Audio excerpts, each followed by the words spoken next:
أعوذ بالله من الشيطان الرجيم بسم الله الرحمن الرحيم وبه نستعين والصلاة والسلام على أشرف الأنبياء والمرسلين وعلى بيت الطيبين الطاهرين المعصومين صلوات اللهم صل على محمد وعلى محمد. So first of all, we want to thank all of the brothers and sisters who put forth the effort to help build the center, to contribute, to send their children, to attend the majalis, and also all of the young brothers and sisters who showed that bravery and their knowledge of Islam with the beautiful recitation of the Quran for us. Please give us salat ala Muhammad wa ali Muhammad. Allahumma salli ala Muhammad wa ali Muhammad. And we just want to continue our going through this list of what Fatima salamullah alayha had put out in her khutbah of Fadak, which she gives us some of the most important things about Islam and also gives us some of the causes and the meanings behind those things. So the thing that Fatima mentions for us is the next two things is Hajj, wal Hajj tashyidan lid-din wal adl tansiqan lil qulub. That she says that Hajj is to make the religion strong. And she says Adl is to make the hearts together, which is an interesting way of putting these two important things which we have in Islam. The one that we want to look at first is the Hajj, which Allah has made obligatory for everyone to do at least once in their life, as long as they have a path to go there for it, and also as long as they have the health, and they also as long as they have the money. That if a person has the money and the health and everything, and he has the ability to go, and he just does not do this, this is actually a sin, that he left one of the important wajibat, one of the important pieces of Islam behind. And this Hajj existed pre-Islam. So Hajj did not start, it wasn't that first there was Islam and then there was Hajj. The Hajj existed pre-Islam. The days from the times of Jahiliyyah, it already existed. It's very interesting, though, when we kind of rewind the story to why there is a Hajj. It goes back to the story of Hazrat Hajar, the wife of Ibrahim. And that Prophet Ibrahim left his young wife and their child at the orders of Allah in a wadi ghayr dhar zar'in. He left them in a valley that didn't have anything in it. That Allah didn't just say leave them somewhere, because even doing that, even leaving a child for a few minutes maybe causes you some sort of hardship. But he left them in an area where there was no hope of anything. There was no food, there was no water. He can't say, well, maybe they find a tree, maybe they find this, maybe they find that. It's very interesting. They have the story in the Bible, but they give wrong reasons for it. So in Islam, we say that this was at the command of Allah. The same like, inni ara fil manami inni azbahuka, that I'm seeing that I kill you. This is also a command of Allah. They tell it in the other books. They say that Sarah and Hajar started fighting, and so then Sarah, it's like impossible that this happened. That then Sarah kicked out Hajar, and then and then Allah told Ibrahim to back up. So it's like zulm upon zulm. That the wives start fighting amongst themselves, and then one of the wife kicks out the other wife, and instead of saying, no, you guys have to work this out, that Allah is Razi and says to Ibrahim, he backs up the zalim, that Allah is on the side of the zalim. So this is, obviously, we know that this is impossible. The second, also as Shia, we know that if you do this type of zulm, it has uquba. And sometimes if it's serious like this, it's uquba fi dunya wa akhirah. So like if you do something small, maybe I do some theft or I do some, I don't know, something that mostly has to do with me, then Allah will be like, you know what, I'll save your punishment for later. Maybe you do tawbah, give you a chance to do tawbah, XYZ. But if you try to murder the son of a prophet, then Allah's not going to give you any sort of reward, and He's also going to give you a punishment. And usually the punishment, like, you know, sometimes people try to do this sort of thing, like they try to like cut the nasl of a prophet. Sometimes, usually these are the incidents where we hear that Allah intervenes directly to stop them, that they try to go this far. That I'm just going to use force and cut the nasl of the prophet. I'm going to cut the lineage of the prophet by force. Sometimes they have these different zalimeen. Because if you think about it, this would be putting Sarah along with Nimrud and, you know, Fir'aun and what was the one for Prophet Isa, they did the same thing. I forget I forget his name. But he tried to do the same thing, like kill all of the boys to make sure that the prophet doesn't get born. So if Sarah, knowing that there was a concern, because even in their books they have that there was a concern for the lineage of Prophet Ibrahim, which in our books it's different, that Prophet Ibrahim married Hajar because he wanted to marry Hajar. But theirs is that they tell it different. They say that Sarah actually asked Prophet Ibrahim in their books. Sarah asked Prophet Ibrahim to marry Hajar. They say that she was Sarah's property and she gave her to Ibrahim. In our books, we say that she was free and she volunteered to be Ibrahim's wife, as she was like the daughter of one of these Fir'aun, and she saw the shakhsiyat and the personality of Prophet Ibrahim, and she said, I would rather be a servant for Prophet Ibrahim than live with this Fir'aun.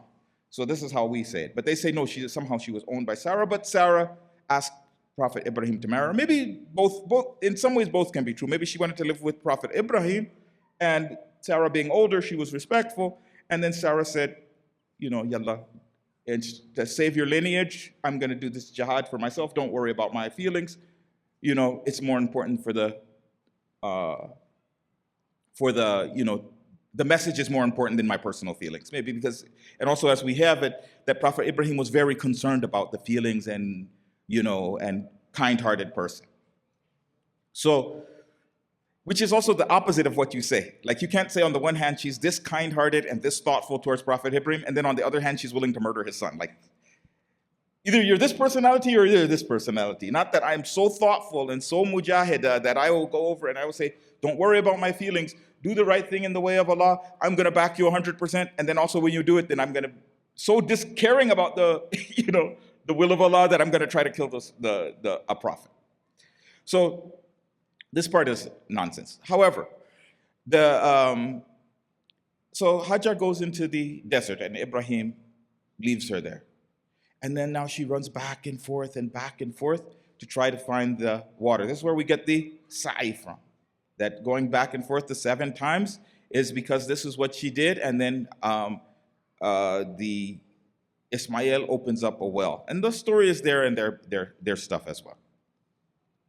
Then we come to the other part, which is the sacrifice and the stoning the shaitan and stuff like that. So Allah is wanting us to remember this important event. And that Prophet Ismail and all of his descendants used to constantly remember this event of how Allah saved them and how important that was. And just to kind of finish, that we see that even just to give a lie to what these people say about Hazrat Sarah, that Allah rewarded her with the Prophet. Meaning like the opposite is true. So like it's not that if you go and you do the right thing and you support the message and you support the deen, then Allah gives you a miracle. Not that Allah would reward, you know, bad behavior. So if you go and she said, don't worry about my feelings. She supported her husband. The main thing is that the message, and the main thing is Islam, and the main thing is that. Then Allah says, you know what? Because you did this, I'm going to also put a prophet in your lineage too. So we see the opposite happen. So we know as Shia that, first of all, it's impossible. But then on the other hand, that yes, that the fact that she got reward shows that this was not her behavior. And these people, it's very interesting though. To make themselves look good, they humiliated their own mother, they humiliated their own father, they humiliated like that to try to make themselves be better at their mubaraza, their competition, and try to elevate themselves. They destroy their father, they destroy their mother, they destroy the whole qawm to try to make themselves look good. Whereas when you tell it the Islamic way, Sarah looks good, Ibrahim looks good, Hajar looks good, the whole lot. So Allah wants us to remember this whole event. And also it's very interesting to, the little backstory, which is not really mentioned in the Quran, but it's mentioned in their books when you kind of decipher, when you filter out their propaganda, their themselves propaganda. It's actually really inspirational for multitude of reasons. Rather than it be like a violent and evil kind of story, if you think about it, that the most important thing is the deen. And that Allah will save you with a miracle if you make this sacrifice. So you have Hazrat Sarah makes a sacrifice of her feelings. She said that the most important thing is the halal and the haram of Allah, not my feelings. Allah rewards her with the prophet. The Hajar says the most important thing is the wilayat of the Imam. Allah rewards her lineage. The Ibrahim says the most important thing is the command of Allah on me. And Allah rewards his lineage. And then if we take that and raise our families that way, that for me as the father of the family, the most important thing is what is the command of Allah on me. And your children are like that, and everybody is ready to do jihad fi sabilillah. Our feelings don't matter, this doesn't matter. Whatever we have to do in the way of Allah, and still with the kindness and mercy, and not like some of these people, they're brutal actually. So they don't care about their wife and their kids, and they kind of put themselves as just a taghut in the house, and then they blame it on Allah. No. The person is caring, the person is loving, the person is thoughtful, the person is paying attention to all of the commands of Allah. That you're living with your wife with kindness, you're showing justice between your wives, you're showing justice to your children, you're showing mercy to your children. No, this is how you look at the example of Prophet Ibrahim, this is what he was doing. That he was thoughtful about the feelings of his wife. Then you see that the wife is also reciprocating. That I know that you're in this khat, and I'm going to do jihad for you, I'm going to do hijrat for you, I'm going to leave my family for you. And then both of them did that. And then Allah gives them this type of a reward and puts them through the test, and then puts them and then tells the rest of the mankind to look at this story of this family. The backstory it's like when you have excuse you have the DVD, and then they have the director's cut of stuff that didn't make it into the movie. So when you read their books, it's kind of like that. It's not in the story for some reason, but it gives you some kind of filler. But you have to understand the Quran first, and then you can pick the bits and pieces that go with the Quran, that make sense, and the pieces that are nonsense, this is propaganda. Then throw it. So this gives you a very full image of what is supposed to happen with this Hajj. Now we look at, she said that this is a strength for the religion. Very interesting. So what's the strength that we had? In the first part is how to organize your family. Because think about it, most people, they want the religion to be some kind of like solo journey. That I'm going to go over, and people tell you, oh yeah, you shouldn't get, Islam is the opposite of how people had in the past. They say, you really want to be religious, you just go You go up on top of a mountain, you read your Quran, your du'as or whatever, and just be a good person by yourself. Islam, no, your marriage is half of your religion. Raising children, spreading the message, because it forces you to interact, like having a wife and child forces you to interact with the world. I can't just live in my cardboard box and read my dua. No, you have to have money, you have to take care of your wife, you have to take care of your children. So we're forced to now bring this religion from out of our hearts into the world. Why? Because we're forced to interact with the world. We're forced to, because you have to do business. Okay, but now that I'm doing business, any person who does business, the first thing is you start realizing there's shortcuts and there's cheat codes and stuff. But no, I'm not going to do that. I'm going to abstain from that. I'm going to do things the right way. I can't just say my money doesn't know where it comes from. I remember there was some movie I was watching, and the guy hands the guy some money and has blood on it. And he's like, hey, don't give me this money. It has blood on it. He said, what money doesn't have blood on it? But no, our money isn't supposed to be like that, that it's all covered in blood. How did we get it? Where did we get it? What haram did we do? Or what haram didn't we do? We don't care. No, that you care where you got your dollars and your cents from. You have to set an example for your children. Sometimes you get married, you're young, you have a bunch of bad habits, and something like you're like, shoot, now if I do this, the kids are looking up to me as the example of because they don't know anybody else. They're like, this is the insan kamil. They look at their father that way. But no, so you have to be careful about how you talk in front of them, what you say in front of them, what you do. It makes you be a better person.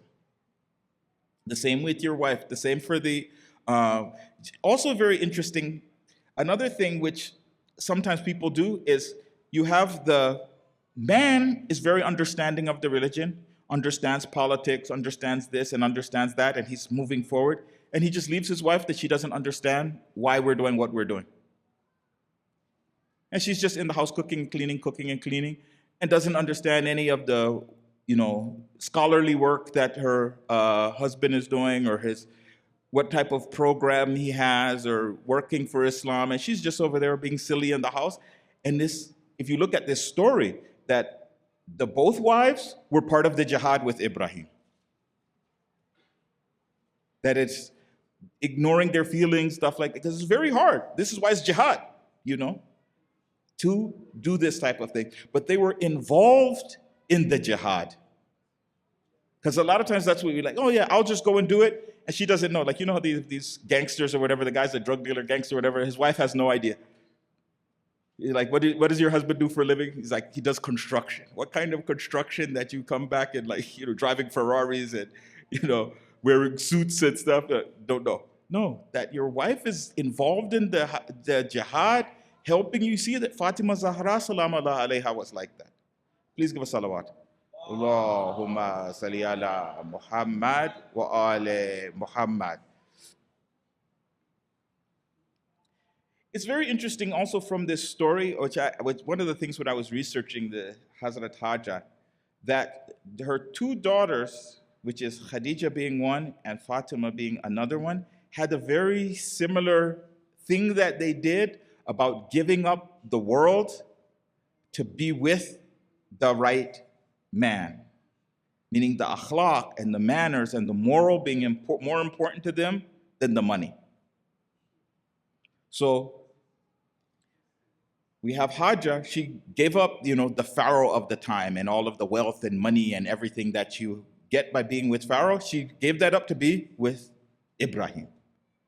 And then Hazrat Khadija, all of her money and wealth and everything that she had, she gave all of that up to be with Prophet Muhammad. Showing us an important akhlaqi lesson. People kind of just yamshi heka with these lessons. Instead of if you stop and think about it, Khadija gave up all of this. How a lot of times people will throw it in your face. Oh yeah, I was rich with my dad and now I married you and now I'm poor. There's people who do that. Throw it back in your face. No, they gave it all up. I'm going to get the best person I can and I'm going to work with this. Now, then Fatima, alayha salam. Because remember, when at first she was young, the Quraysh, they kind of hard times and the Quraysh were pressuring them, this, that, and the other. When she's older, Prophet Muhammad is like basically a king. Everything in Medina is his. So of course, now that you won, everybody wants to join the winning team. So all of these different shuyukh and big important personalities wanted to come and they wanted to marry Fatima. And they were like, oh, I have this much gold and this many camels and this many horses and this much this and this much that. And I want to ask the Prophet for the hand of Fatima. Right? They said that one time one of them came and it was like, I'm gonna give her a mahar of, I don't know how, because remember a lot of this gold and stuff, like if you translate it into money now, millions and billions of dollars. One time I did that. I did the math on fadak, and it was something crazy. Like if you add up the whatever the dirhams are or whatever they are, which one dinars is the gold ones? They were like this many dinars come. It was like billions of dollars. And remember, for a fledgling government, that's a lot of money. The idea that they were just gonna let you walk off with $3 billion a month or a year, that was never gonna happen. So Fatima turned down all of these big shots, and she married a man with a sword and armor and a camel. This is what the state of Amir al-Mu'mineen was. This was her choice. So showing us the importance of looking at the character. Like this is the sunnah. A lot of times we forget this, the sunnat of the certain thing. That they said that when one of these people came with all this gold and stuff to the Prophet picked up the sand and it turned into gold in his hands. So like if he just wanted to get this world, he can get this world. Everything's at his disposal. He's setting the sunnah that this is what you're supposed to be looking for in a spouse. I thought it was also interesting he didn't let Amir al-Mu'mineen off the hook with no mahar. This is his own son, basically, his own cousin. He was like, no, you have to sell one of the things or the other. So that's an interesting sunnah too, that he didn't. He's like, he's like, all I got is a sword and a camel and a armor. And he was like, okay, go sell. He's like, you have your sword, inshallah, Allah protect you in the battle. You need the camel for work. Yeah, let's sell the armor. So Jibreel bought the armor and then he returned it to him. So he had the money to pay for his mahar. So I just thought that was like interesting that he didn't let him off the hook. He could have, and it was like expensive. Like, I think it was 500 dinars or something like that. It's like, it weighs my sister, she got married, and it was a certain amount of money. It wasn't my brother-in-law that he had to like save up to pay it. So he didn't let him go for free. I thought that was also an interesting part of the sunnah, that you did have to have some qadra, So this is the first lesson that we have from Hajj. The second thing we look at is that you have jihad with your money and yourself and a certain amount of strength that's needed to do this important action. Another thing, which is that for the person who does it, that it's starting over again. It's like a reset button, a chance to get forgiveness for all of your sins if you do the Hajj correctly, which a lot of people, they don't do it correctly. But also, it brings the Muslims together, that once a year, there's a gathering of Muslims from all over the place. There's so many different things that come just because you interact with and because sometimes there's these people that they're in isolated communities, especially in the past. This Hajj was how they would get information about what was going on in the rest of the world. Because maybe a few people from Africa or a few people from Spain or a few people from China would make the journey and come back. So now what was going on in the world and in the Muslim world would become known to these far-flung areas because of the Hajj. If you didn't have it, or it was, it's wajib for the people in the Arabian Peninsula, then you just have the one culture just spinning and spinning and spinning with itself. One of the ways that kingdoms, countries, things like that die is that it's just one culture just spinning and spinning and spinning and spinning with itself. Like if you ever notice in the world, wherever there's like the rivers or something, that's where there starts to be growth from the humankind. Why? Like you have Iraq. Why? There's the rivers in Iraq. So people come there for water and they go back for business, and so something's going on. But if you have, they say scientifically, People were in Africa the longest time, but there's no major rivers in some of these far areas. So the people just keep doing whatever they're doing. Like they don't really advance. Or if they advance and they lose it, then it doesn't come back. Because you're not forced to. You can just be there doing the same thing over and over and over again and never learning anything. China is the same way. China had gotten this very advanced culture, and then they were like, we have everything in China, let's just build a wall and just keep everybody else out. We don't want to interact with anyone. Then like 500 years later, the world had moved up and they had stayed the same. So they stunted their own growth. Why? Just by isolating themselves. So Islam is like, no, get out your house, move, come back. It gives you that benefit of that traveling. The other thing which is also very interesting is that it's unity for Muslims in 3 different ways that I could, and probably more if you pay attention. One is the rich and the poor. Usually, always the rich have some sort of advantage over the poor.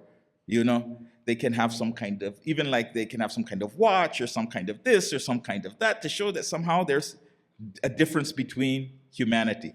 But if it's Hajj, and everybody's wearing basically a toga or towel, then, everybody's the same. You don't know. All of your worldly advantages, you're there in the line just like everybody else. You can't push to the front of the line because of your money or this, that, and the other. Or because, oh, wait, I'm from such and such family and I'm not from such and such family. All of that stuff goes out the window and everybody becomes the same. So it's a good reminder of that all the people, you're the same except for your actions.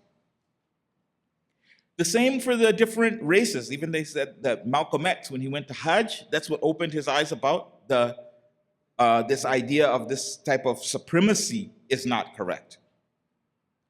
Also, that interaction of the different madhahib. If you didn't have Hajj and everybody coming to the same place, each person goes to his own center, then the Muslims start to get, the madhabs and things like that start to get far from each other. But when you have some of these things like Hajj, you have things like Jumu'ah, things like that, it kind of keeps people somewhat, to some degree, in line.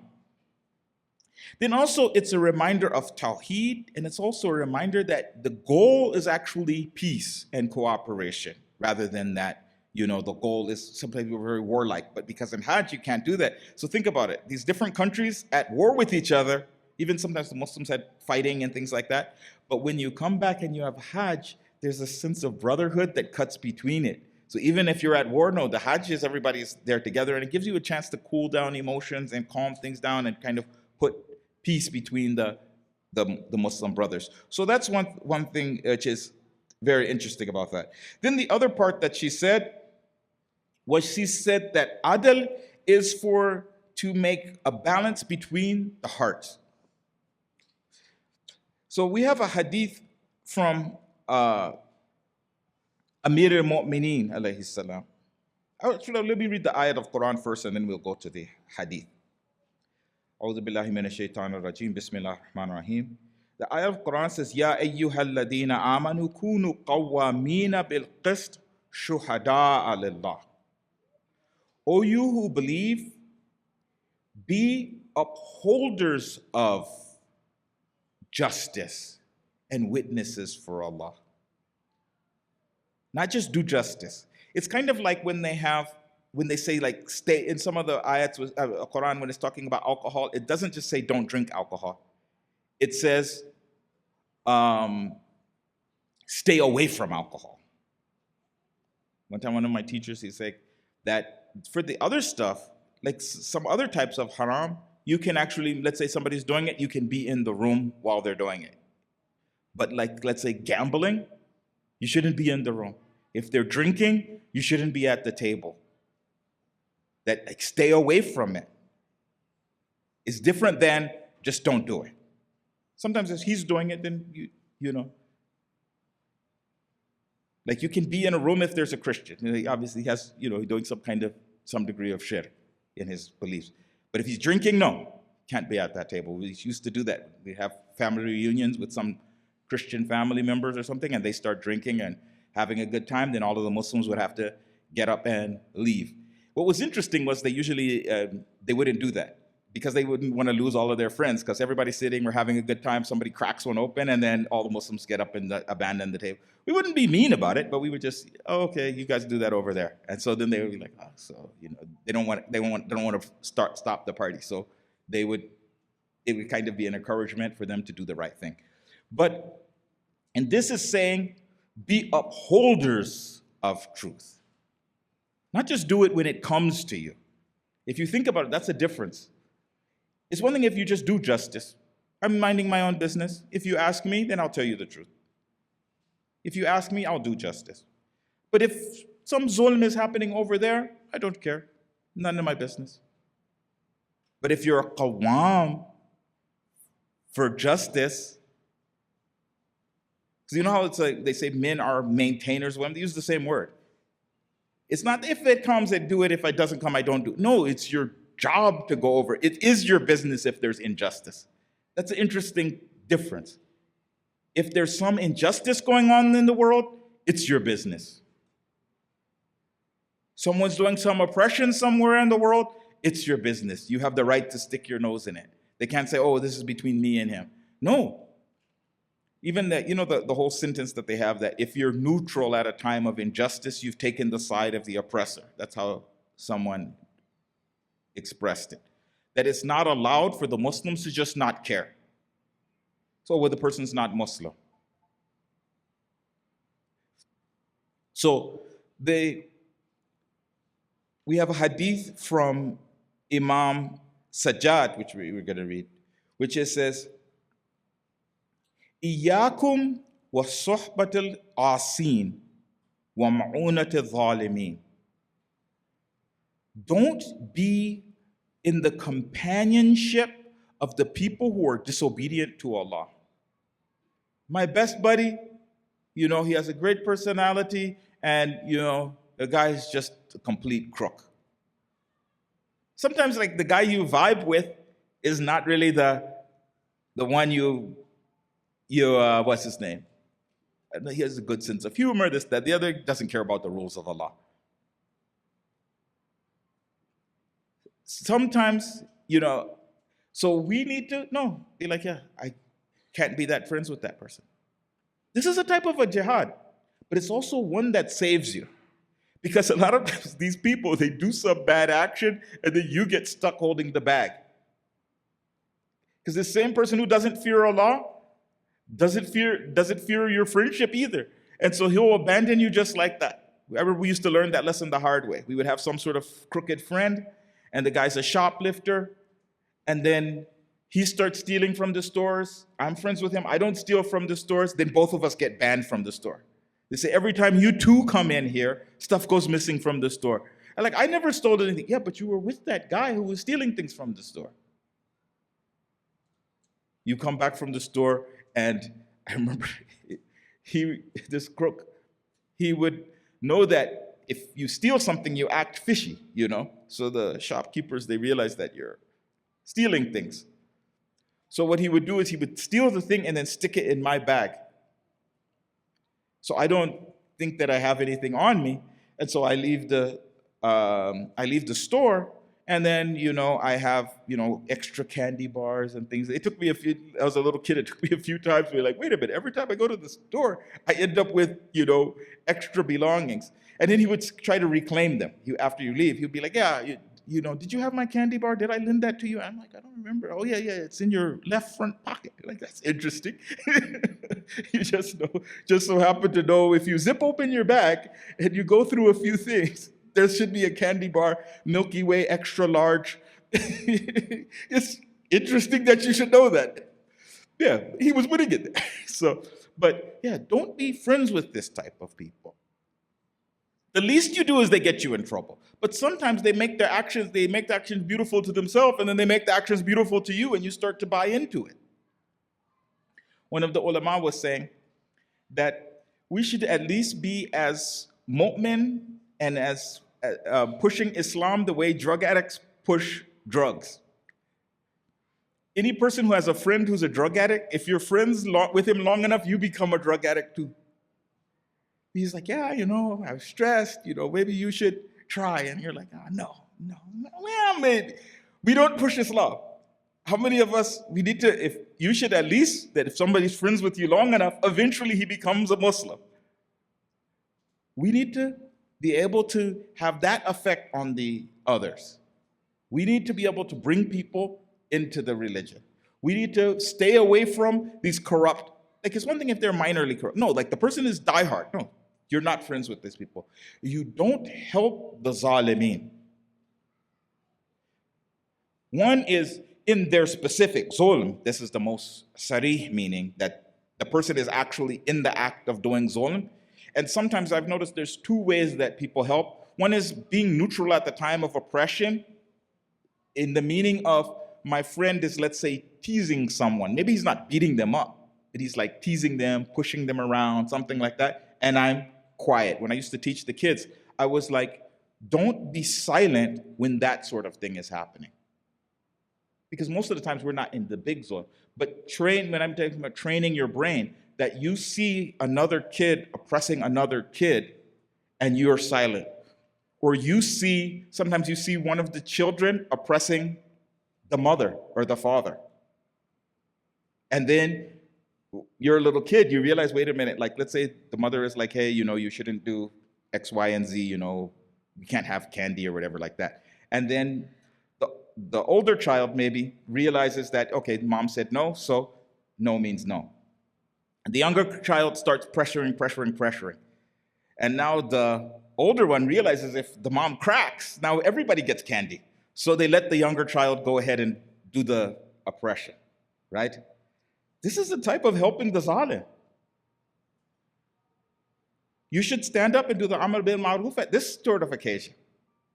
Meaning that you don't allow oppression to go on in your household. If you know what the rule is, you know that they've said no, they know that this is really bothering them, to go over and help them in the oppression or ignore the oppression because it benefits you is not allowed. But then obviously that goes up and it escalates as you get to adults and things like that, that you prevent actually oppression. And you don't help in oppression. And you don't take jobs where you're somehow required to do oppression. Like I knew somebody, he worked, I think he was supposed to be a football player or a basketball player. And then they always get injured and things like that. So he wasn't able to do that. So he wanted to have the lifestyle. So he started working as like an ICE agent. It was a decent salary, right? But he was like going in there and like breaking up families and stuff like that. And so because it was so hard on his soul, it ended up causing him to get drinking problems because he was doing it to try to help his family have a better life, but just the oppression that he was doing to the other families, ripping the families apart. And you have to witness that every day, the people screaming and crying and whatever, as you go over and do this zulm to those poor families. Let somebody else do it. Why do you have to make that your job? Have a little bit less money, and don't do this type of oppression. We have a hadith from Amir al-Mu'mineen, and he said, Ya Qumayl, qul al-haq ala kulli hal. Say the truth at any time. And وَوَادِل muttaqeen, and be allied to the pious people. This is something that I've seen this. And then he says also the other part is وَحْشُرَ الْفَاسِقِينَ, and be away from the people who do fisq and fasad, they don't care about the rules. وَجَانِبِ الْمُنَافِقِينَ, and stay away from the hypocrites, وَلَا تُصَاحِبِ الْخَائِفِينَ, and don't be friends with fearful people. No, it says kha'inin. It's a different hadith that says kha'ifin. Treacherous people. Anyway, even if fearful, it is in a different hadith. But yes, if you try to be with those because the fearful people, they will make you fearful. You try to do something in the way of Allah, they're going to be afraid and they're going to stop you from doing it. We already covered the fisq and the fasad. Munafiq people also, they do the same thing. They show themselves to be, and then you end up being like them sometimes because you're with them. I remember when they had these different things. Sometimes interesting things would happen with, like, in politics and stuff like that. And then all of the munafiqs would be on one side. And then some people were like, no, the haqq is on that side. It just doesn't happen. Sometimes one munafiq by mistake or one fasiq by mistake ends up with haqq. He gets confused, he's trying to do batil, and he somehow accidentally ends up doing haqq. But you don't have the jama'ah of the munafiqeen, and the jama'ah of the fasiqeen, and the jama'ah of the kuffar are all on haqq, and the mu'mineen are on batil, like as a group. So we have some, which we have the issue of our time, which is the genocide in Gaza or something like that. Or we had the issue of support for the Islamic Republic. And then it's like all of the mu'mineen are on one side, all of the fasiqeen are on one side, and then some of the mu'mineen are like, no, the fasiqeen are actually right. I mean, that's just Netanyahu and the fasiqeen are right. When has that ever happened? Maybe the one issue or two issues, sometimes by chance they stumble into it, but a major issue of the time, okay, if you're confused, they're not confused. They have think tanks and this, that, and the other to show them which way is fisq and which way is fasad, to make sure that they're on the most fasid way. So I was like, whenever you're confused, the easiest way is to just look where first of all, use your own aql, and usually you come to the right conclusion.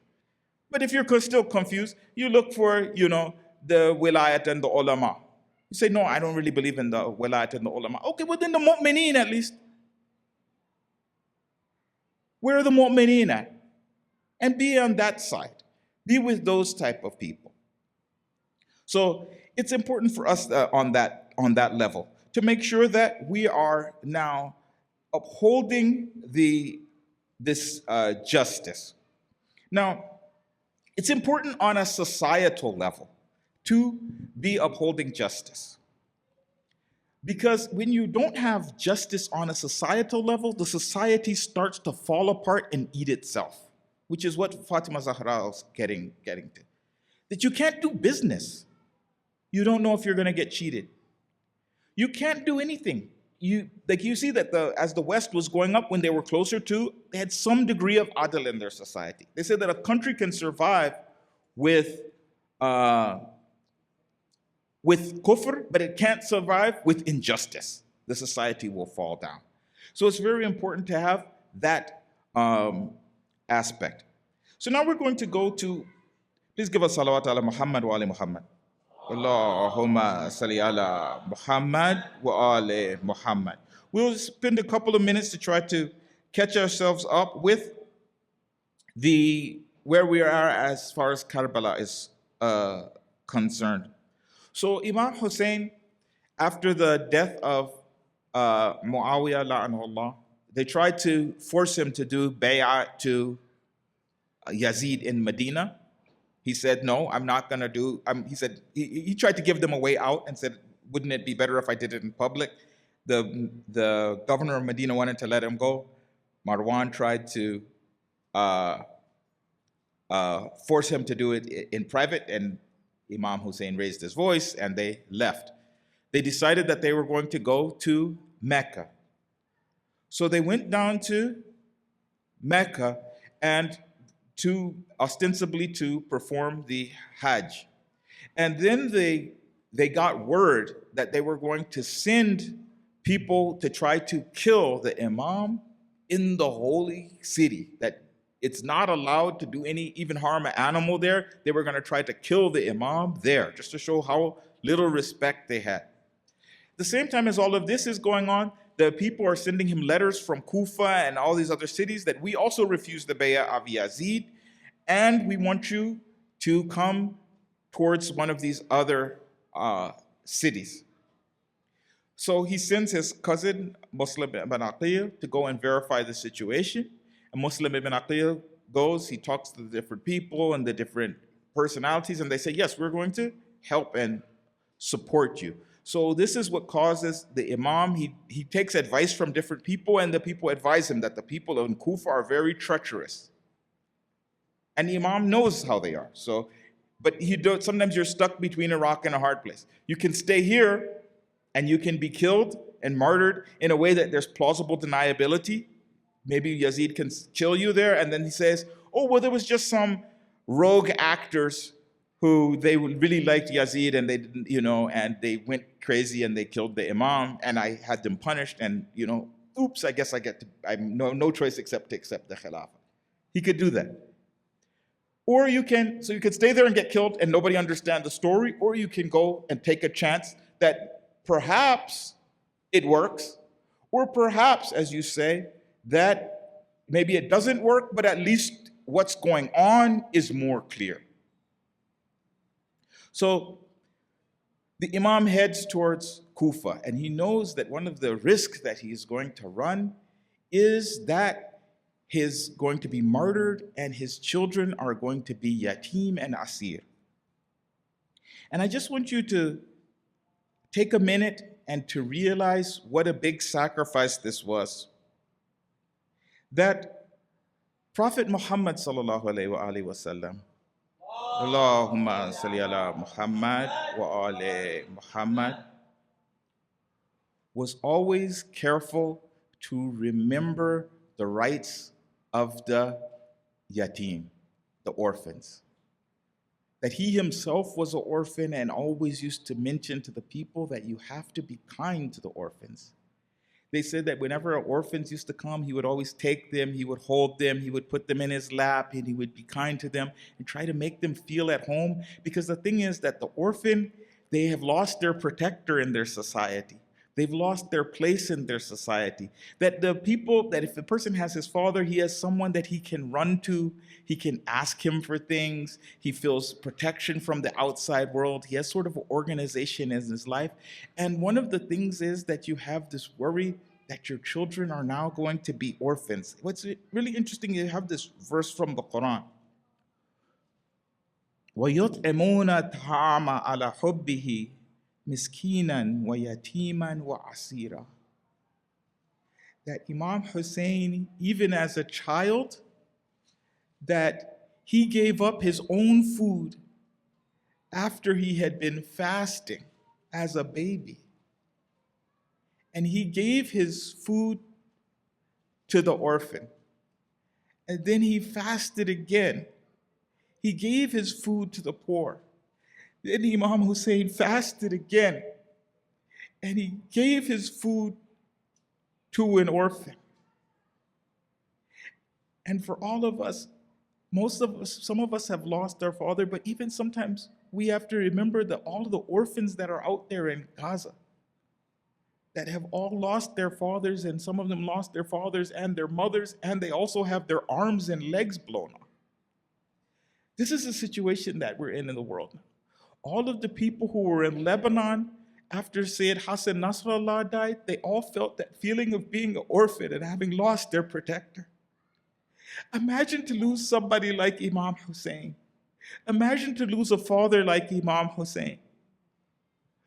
That we don't even let an animal see the other animal get killed. We don't even let it. That the Prophet, peace be upon him, he wouldn't let a Jewish woman see the dead bodies of her families. And then Imam Hussein's family, they have to see him get killed. And then they try to run and they try to hide in their tents. And then their tents get burned. And they're screaming that now we're orphans. Now we don't have anyone to protect us. And they try to run away and escape and maybe hide. And the people catch them and they start beating the orphans of Imam Hussain.